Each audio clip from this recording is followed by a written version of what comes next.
Let's go les gars, ça y est, on va analyser le BTC face au dollar, mais malgré tout, on va surtout s'attarder sur le dollar index. Le dollar index est à un moment critique, c'est-à-dire que pour ma part, il arrive près de son pic et il est important de voir ça parce que vous le savez, quand le dollar index, la plupart du temps, il monte, le BTC descend et la plupart du temps, quand le dollar index descend, le BTC monte. C'est un peu finalement l'inverse de l'autre. Donc ici, on voit depuis un certain nombre de mois le BTC qui descend et également, du coup, on voit le dollar index qui, depuis un certain nombre de mois, monte. Et vous le voyez ici à l'écran, 1, 2, 3, 4 et 5. Et c'est ce qu'on a travaillé ensemble avec un objectif très propre de 5 ici à 118. Dire que le pump est normalement attendu logiquement jusqu'à ce prix-là parce qu'on va remettre ça bien entendu en perspective. Je suis bien en logarithmique, c'est parfait. Les 261,8% de Fibonacci ici pour un top de 5 qui serait magnifique. Ce qu'on va faire aujourd'hui, c'est zoomer là-dessus pour voir dans quel sous-décompte on se retrouve. Parce que cette 5-là, en fait, c'est comme des poupées russes, va également elle-même se sous-décompter en des vagues plus petites. Et ces vagues plus petites vont elles-mêmes se décompter en des vagues plus petites. Et cette 5-là fait elle-même partie de vagues encore plus grandes. Bref, vous aurez compris, des vraies poupées russes, que ce soit vers le haut ou vers le bas. Donc nous, on va zoomer. Là, on est en daily. L'objectif également, vous rappelez-vous, de la fameuse W, c'est bel et bien l'objectif du plus petit creux qui a été reporté par rapport à cette ligne blanche et c'est également dans cet objectif des 261,8, donc c'est-à-dire vers les 117 et les 118 pour retrouver normalement un pic. Également, du coup, let's go, on va zoomer. Alors je suis en weekly, c'est une time frame beaucoup, beaucoup trop grande. On va passer en daily. En daily, c'est beaucoup mieux. Et pour terminer cette 5, pardon, il me faudra, ou nous faudra dans le décompte, 5 vagues. Là, à l'écran, très simplement visuellement, on en voit une. Alors, je remets l'aimant, il est mis l'aimant. La 4 a bien été posée, super. Stop. Est-ce que tu as été voir ma chaîne secondaire? Allez, va voir, va voir, va voir. On en voit une, on voit un retracement, on voit une troisième, on devra s'attendre à un retracement et on en verra une dernière qui sera la cinquième. On va regarder tout le développement. Pour le moment, ce qu'on peut indiquer, rien de compliqué, on prend une 1, 2, 3, 4 et 5. On va à la racine, on va en top de 1, on va en bas de 2, on attend un top de 3 qu'on va regarder ensemble, on va en dessous un bas de 4 et une dernière 5. Donc c'est-à-dire que vous voyez bien, le plan, c'est de voir encore et toujours un petit dollar index qui continuera à monter. Je vais mettre ça en minuscule et je vais changer sa couleur. Je vais mettre en jaune comme ça, on ne peut pas se tromper. Donc 1, 2, 3, 4, 5. Voyons d'abord l'intensité qu'a pris la 2. L'importance, encore et toujours, c'est quand la 2 s'exprime, il y a un lien avec la 4. Si la 2 elle est forte, la 4 sera normalement faible. Si la 2 elle est régulière, la 4 sera normalement régulière. Et si la 2 elle est faible, la 4 serait normalement forte. D'accord? Donc on prend notre Fibonacci d'extension, on le place en top de 1 et on va à la racine du mouvement de la vague jaune. On va chercher parfaitement les 50% de Fibonacci. Donc on est sur une 2 qui est parfaite, régulière, nickel, au pixel près. Là, techniquement, il n'y a rien à dire. Hop, on rebondit pour aller rechercher le top de 3. Top de 3, on rappelle l'objectif minimal théorique, c'est d'aller chercher les 161,8. On n'y est toujours pas. Petit spoiler que j'ai même pas encore mis le Fibonacci, mais on le place ensemble. On va ici en bas de 2 et l'objectif pour la 3, c'est d'aller rechercher ici les 161,8. C'est-à-dire déjà en fait, et c'est ça où il va y avoir une petite explication après, des 118. Donc les 118 devraient être normalement atteints sans le moindre problème et peut-être même pulvérisés. D'accord? C'est-à-dire qu'on ira même peut-être un peu au-dessus de cet objectif-là. Donc ici, l'objectif c'est 118. Ensuite, on l'a vu, la 2, elle est parfaite. Elle est nickel de chez nickel. Donc qu'est-ce qu'on prend? On prend notre fibre. J'ai cliqué sur la croix. Vous avez vu? J'attends le développement, retire-toi F11, je te mets un peu à droite comme ça il y aura plus la croix. Je sais pas comment elle est apparue. Ah ouais, super. Bon, peu importe. On prend notre retracement et par rapport au scénario posé où on irait chercher au moins ces 161,8 et donc l'objectif des 118, on met notre Fibonacci ici pour travailler la 4. On se rappelle, la 4 et la 2 étaient régulières, donc la 4 doit être régulière. Donc on va poser la 4 ici au 38,2, donc un retour de nouveau et donc de belles petites bougies rouges, un peu comme ici, d'accord? De belles petites bougies rouges pour retrouver le prix théorique des 114 $. On continue bien entendu sur la 5 et là on va développer ça. Rapidement, petite coupure de la vidéo, petite promotion de la chaîne, vous le savez. Pour aider la chaîne, vous pouvez faire des donations, qu'elles soient petites ou qu'elles soient extraordinairement grandes, vers les plus petits paliers de donations. Eh bien, je vous enverrai en contrepartie ce PDF qui est en train de dérouler actuellement. Il est magnifique, il est beau, il est écrit de mes mains. Il est petit pour que vous puissiez bien entendu apprendre rapidement, facilement et non pas vous retrouver avec une Bible, avec un bottin téléphonique et finalement jamais le lire, jamais le terminer, jamais rien comprendre. En plus, c'est complémentaire de mes vidéos et il est bien entendu plus complet que ce que j'amène ici en vidéo également dans l'apprentissage et la pédagogie. Également, les donateurs fous, ceux qui savent plus quoi faire de leur argent et qui se disent: ben, je vais aider le petit youtubeur, vous pouvez faire une donation folle, c'est-à-dire les paliers les plus élevés. Vous aurez bien entendu la possibilité de recevoir également le PDF, mais en plus une analyse à la demande par votre humble serviteur, moi-même, et je vous ferai une vidéo, donc c'est-à-dire sur l'actif spéculatif de votre choix, qu'il soit crypto-monnaie ou pas, hein. D'ailleurs, ça peut être, pour donner un exemple, un actif boursier tout à fait classique, le forex également possible, ou quoi que ce soit, peu importe. Et je vous ferai sur cet actif-là un plan de trading et un plan d'investissement, bien entendu. Sur ce, let's go, on reprend enfin la vidéo ensemble. Et c'est-à-dire que pour cette dernière 5, on va poser ensemble, eh bien, le Fibonacci.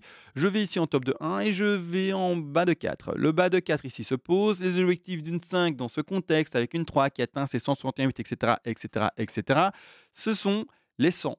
Les 161,8 et pour terminer, les 261,8% de Fibonacci. Pardon. C'est-à-dire que l'objectif normalement minimum de ces sous-vagues-là, sauf s'il y a un échec sur la 5, imaginons on n'arrive pas du tout à passer la bande des 118, bon, ben pourquoi pas, on ferait une 5 en tronqué même peut-être, mais normalement l'objectif à privilégier ici sera bien les 100% de Fibonacci pour ce sous-décompte, et donc ça amènerait à avoir une légère extension sur le décompte de la 5 en bleu, parce que ce décompte en jaune fait partie en fait de cette bleue-ci, et cette bleue-là va se terminer avec la vague qui est plus petite, je vous l'ai dit juste précédemment, c'est des poupées russes, d'accord. Donc cette jaune-là va terminer la grande vague ici en 5. Donc c'est-à-dire que peut-être légère extension sur la 5, et donc, si vous voulez jouer ça avec des TP, profit partiel, etc., prenez un TP d'office à 117, 118, d'accord, et vous en mettrez également plus haut à 100, à 161,8 et à 261,8% de Fibonacci. C'est-à-dire qu'ici, il faudra mettre un petit rectangle d'objectif, hein, c'est-à-dire ici, prenez un petit bénéfice. Ensuite, un bénéfice également à prendre un peu plus haut. Donc là, c'est le prix des 100, c'est-à-dire à 120. Ensuite, un bénéfice à prendre à 161,8 et un dernier bénéfice à prendre à 261,8% de Fibonacci. Et là, on se retrouvera à 132, d'accord. Donc il peut y avoir une extension sur ce dernier mouvement-là qui peut aller jusque là-bas en haut, d'accord. Théorique, avec extension, on termine la grosse 5 et en fait ça pète, ça pète, ça pète. Et si on a pété aussi fort jusqu'au 132, le BTC va prendre cher. On va en parler après. On va en parler après de ce scénario-là. Mais le BTC va prendre cher, c'est-à-dire qu'il va corriger vers le bas parce que quelque chose qui pète aussi fort, c'est-à-dire qu'il pèterait son dernier plus haut, et il irait rechercher ce niveau des 130. C'est un 30 avec ce dernier niveau de résistance ici. Parce que là, c'est vraiment du vertical, vertical, vertical. Et il y aura vraiment ici un dernier mouvement. Ici, on voit, bon, ok, peu importe. Si ça pète là-bas en haut, une pression assez forte vers le bas pour le BTC. En tout cas, là, c'est le plan pour le moment, pour le DXY, j'allais dire, pour le dollar index, pardon, de continuer à monter. Pour le moment, je n'y vois aucun frein actuel, quoi, hein, vraiment plus tard, au moins vers les 118 et peut-être plus. D'accord, là, à ce moment-là, let's go, on pump. C'est-à-dire que sur le BTC, d'ailleurs, hier, on a analysé le BTC ensemble. On voyait différentes choses, des triangles dans des petits time frames. D'ailleurs, le triangle, il a été break à la baisse, puis maintenant à la hausse. Ça, vraiment, c'est. En fait, c'est une cata, ce bazar-là. C'est une cata. Le triangle ici de hier a été breaké à la baisse, puis il est revenu avec une intégration vers le haut. Donc, il remet vite le triangle d'hier possible. Boum, celui-là. Et également, on avait vu ceci. Avec les mains, c'est compliqué. Ceci, break là, boum, réintègre. Une chasse au stop dans tous les sens, un brawl à pas trader. Moi, je vous avais dit hier, moi je trade pas ça. C'est un trade dans lequel je rentrerai pas. Maintenant, si vous voulez le rentrer, le setup normal, si normalement on casse le support, on doit shorter, etc. Je vous avais mis le plan de trading tout de même, mais c'est quelque chose que je vous avais, en tout cas, dit. Ça, je le traite pas. Je le traite pas. Faites ce que vous voulez. Le plan est devant vous. Ça, c'est normalement comment on doit faire si vous voulez trader cette pattern ou cette pattern-là. Mais moi, je la traite pas. Clairement, c'est-à-dire que dans le décompte Elliott Wave, la même chose. Toujours la même interprétation. C'est la même chose que j'ai dit hier, d'accord. C'est comme si vous aviez en fait le nez sur le tableau et que c'est un énorme tableau dans un musée et que vous essayez de le lire. Le bazar, il est illisible. Alors, on peut essayer, mais il est illisible. Il faut en fait, il faut lui laisser le temps, pas valider les figures forcément qu'on a mises et attendre, et attendre, et attendre, voir ce qui se passe, comment ça rebondit, etc., voir où ça se pose. Mais quand c'est du vertical pareil, et ça fait maintenant depuis le 21 septembre, et on est actuellement, au moment où je parle, on est le 26 septembre, donc ça fait maintenant 5 jours, où on est quasiment au même prix, voire même un peu plus. Il y a eu un peu une extension là, un peu un plus bas là, le jour où il y a notre fameux Jérôme Powell qui a parlé. Mais en gros, on est dans la même box de prix depuis. Pour vous montrer la box de prix, comme ça, on voit ça de manière très visuelle, hein. On part sur ces tops là. Et ça, voilà, sur ça, d'accord. On est sur cette box de prix depuis, en fait, ici, le 19, le 19 septembre et là, comme dit, on est le 26. Donc ça fait maintenant plus d'une semaine où en fait, on est dans le même prix. Entre la borne ici haute des 19 500 et la borne basse ici, pour prendre toutes les mèches et cetera, des 18 600. D'accord? Donc essayez pas en fait, c'est con, hein, mais c'est ça, hein. Parfois, il faut juste, se dire: «Bon OK, le truc est hyper dur à analyser. La figure ici est peut-être encore en flat, c'est-à-dire à plat pour encore, 5 jours, 10 jours, 20 jours». Bah, j'espère pas, parce que si on est à plat comme ça pendant 20 jours, qu'est-ce qu'on va faire? Qu'est-ce qu'on peut avoir se regarder dans les yeux surtout et qu'est-ce qu'on va pouvoir se dire? Mais c'est-à-dire que ne vous prenez pas la tête. Attendez, d'accord? Ne tradez pas, du coup, ne tradez pas quelque chose qui est pas tradable. Vous pouvez essayer les bornes. À chaque fois, on dit ça. Bah, tu vends la borne haute, tu shortes la borne haute, tu rachètes la borne basse, bam, bam, bam, bam. Le problème, c'est que quand en fait, on commence à voir et visualiser un range, donc ici, on commence à le voir et le visualiser, on se dit, OK, bah, on a trouvé la borne haute, on a trouvé la borne basse, bah, c'est souvent trop tard. D'accord? C'est au moment où les gens se disent: «Bah, voilà, du coup, je vais long», et donc c'est-à-dire prendre un pari haussier quand on est en bas, et couper ma position en haut et réouvrir un short quand on est en haut et refaire ça. En fait, en gros, la personne visualise le range et se dit: «Bah, du coup, je vais être malin et moi, je vais trader ça, puis ça, puis ça». En fait, c'est au moment où, ça y est, tu crois que tu l'as vu le range, qu'en fait, le range, il n'existe plus et que ça peut être soit vers le haut, soit vers le bas et que ça te sorte de ton trade. D'accord? Donc il faut en avoir cette conscience-là. C'est que quand, en fait, vous vous dites: «Ça y est, le range, je l'ai, je vais commencer à le trader», c'est trop tard en fait. Le range, il existe déjà plus. Le range, il est passé et en fait, ça pump ou ça crache. Donc là, maintenant, je me dis que ça y est, le range, on le voit, et donc peut-être que le mouvement, il arrive maintenant et donc d'ici demain, après-demain, peut-être que j'aurai enfin du contenu à apporter en termes d'Elliott Wave et enfin vous dire: «Bah, voilà, le décompte qui tient et ce que l'on va devoir maintenant avancer, c'est celui-ci». Pour le moment, on est juste dans une, bah, interrogation expectative pardon, c'est-à-dire qu'on regarde, on voit, on met les éléments en place, mais on ne valide rien à 100. On ne traite pas ce ranch-là, et puis c'est tout, d'accord? Donc là, maintenant, on attend, on va pas plus loin et puis c'est tout, vraiment franchement, c'est todo. Alors également, oui, dans un commentaire précédent, on m'a dit: «Ah CMA, qu'est-ce qu'il en est devenu de ton trade et cetera? On ne sait plus, machin, machin». J'ai rouvert un trade et je vous l'ai montré dans cette borne verte, d'accord? Je vais retirer les dessins. Ici à ce niveau ici, hein, non attendez, j'ai rouvert un trade plus bas, parce que je me suis fait sortir avec mon stop loss. Stop loss posé ici, donc j'ai ouvert un trade un peu plus bas.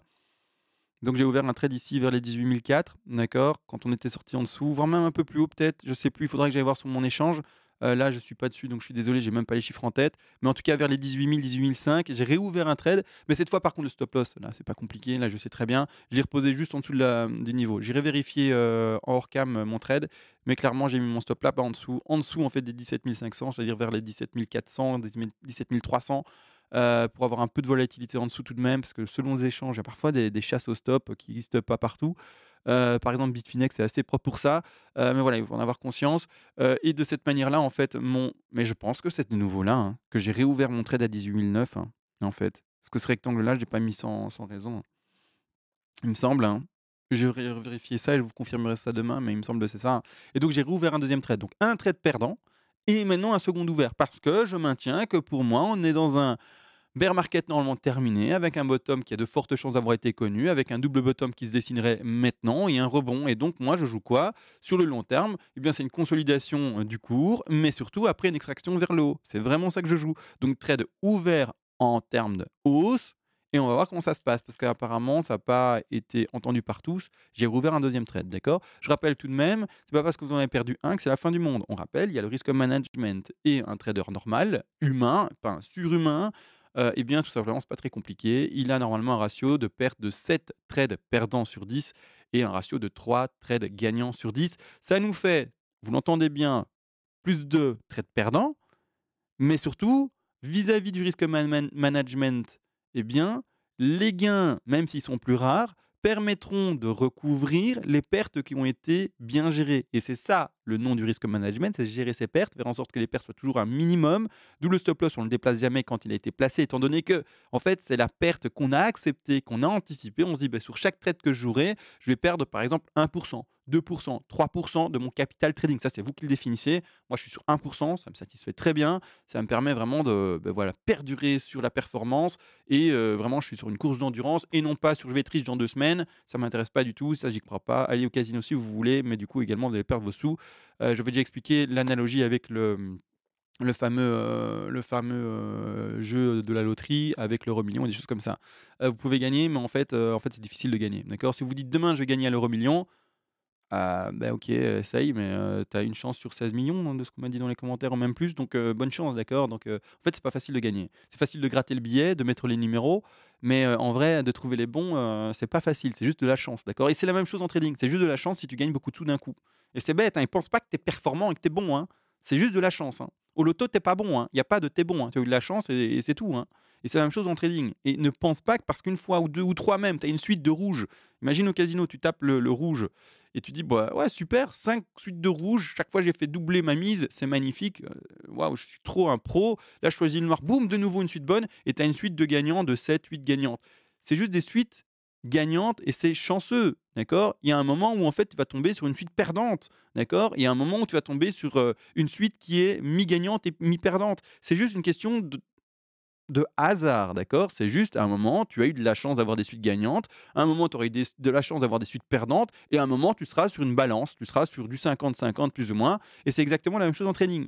Donc ne pense pas que tu es bon parce que tu as réussi 7 trades gagnants maintenant sur les 7 trades, sur les 7 trades joués.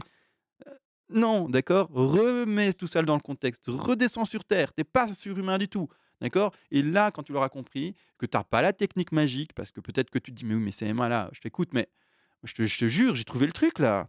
Cet indicateur-là, c'est une tuerie. Il me dit tout le bazar. Et moi, j'analyse comme un pro. Et mes décomptes sont. Non, non, non. Mais après, là, tu es peut-être encore trop tôt dans le trading.